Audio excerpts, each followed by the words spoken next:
Positive atheism Telugu channel ప్రేక్షకులకు స్వాగతం. మనం గోరా నాస్తికుని జీవితం అనే పుస్తకంలో నుండి గోరా గారికి సంబంధించిన విషయాలను గురించి తెలుసుకుంటున్నాం కదా. ఈరోజు ఎపిసోడ్లో మరికొన్ని విషయాలను తెలుసుకుందాం. శాసనసభ్యులకు 3వ తరగతి ప్రయాణపు ఖర్చులే ఇవ్వాలని శ్రీ వావిలాల గోపాలకృష్ణయ్య సవరణ ప్రవేశపెట్టగా వావిలాల సుబ్బారెడ్డి మినహా మరెవరూ అనుకూలంగా ఓటు చేయలేదు. దీన్ని బట్టి ప్రతిపక్షాల శాసనసభ్యులు మంత్రుల జీతాలు తగ్గించుటలో చూపిన శ్రద్ధ తమ విషయంలో త్యాగానికి చూపలేదు. అందుకే మంత్రులు తిరిగి తమ జీతాలు ఎప్పటి రీతి చేసుకున్నప్పుడు వావిలాల సుబ్బారెడ్డి మినహా మరెవరికీ దానిని విమర్శించే హక్కు నైతికంగా లేకపోయింది.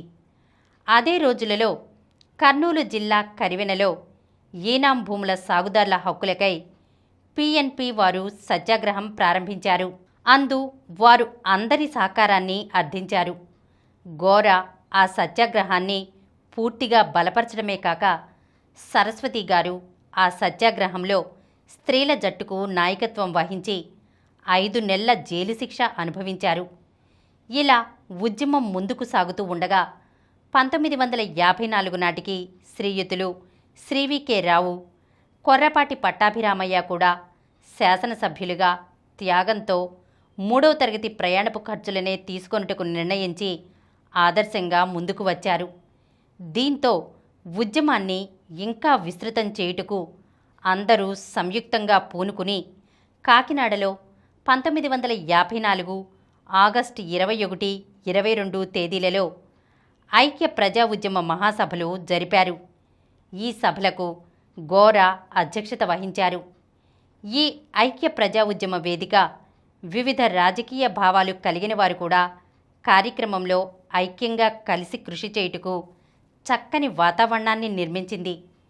1955లో ఆంధ్ర అసెంబ్లీ రద్దు కాగా జరిగిన మధ్యంతరపు ఎన్నికలలో నిరాడంబరత ధ్యేయంగా కొందరు కార్యకర్తలు పోటీ చేశారు. వారందరి తరపున గోరా ప్రచారం చేశారు.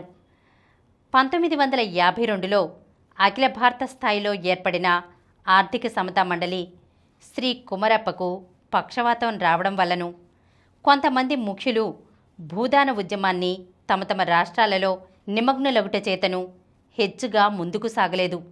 గోరా ప్రతి సంవత్సరం సర్వోదయ సమ్మేళనానికి హాజరవుతూ రాజకీయ దృక్పథం గురించి, దానిననుసరించి తాము తీసుకున్న కార్యక్రమాల గురించి వివరిస్తూ ఉండేవారు.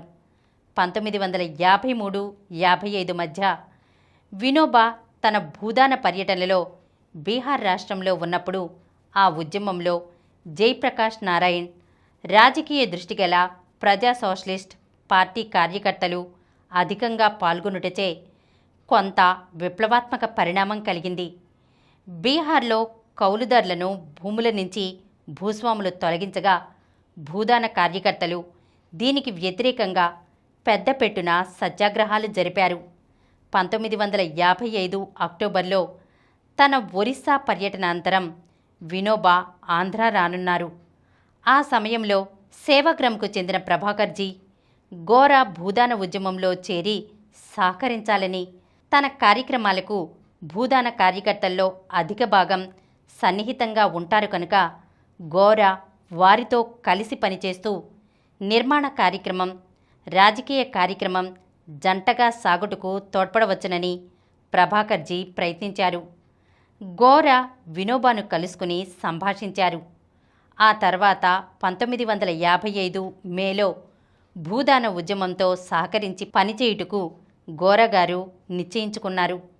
1955 జూలైలో ఏలూరులో ఐక్య ప్రజా ఉద్యమ కార్యకర్తలు సమావేశమై భూదాన ఉద్యమంతో సహకరించదలిచిన వారు సహకరించవచ్చునని, అందుకు అభ్యంతరము లేదని ఒక తీర్మానం చేశారు.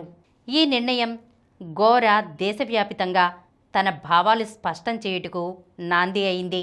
ఈరోజు మనం గోరా గారికి సంబంధించిన విషయాలను గురించి తెలుసుకున్నాం కదా. వచ్చే ఎపిసోడ్లో మరికొన్ని విషయాలతో కలుద్దాం. ఈ కార్యక్రమం మీకు ఎంతో నచ్చింది కదా. ఇటువంటి మరిన్ని వీడియోల కోసం అనతి కాలంలోనే 20 కోట్ల వ్యూస్ సాధించిన సమరం ఛానల్ సమర్పించు పాజిటివ్ ఎథియిజం తెలుగు ఛానల్కు సబ్స్క్రైబ్ చేయండి, లైక్ చేయండి, మీ ఫ్రెండ్స్కి షేర్ చేయండి. అలాగే ప్రక్కనున్న గంట సింబల్ని ప్రెస్ చేయడం మర్చిపోకండి. Please download Samaram Channels app from Google Play Store and watch your favorite channels. Click the bell icon and subscribe to the channels.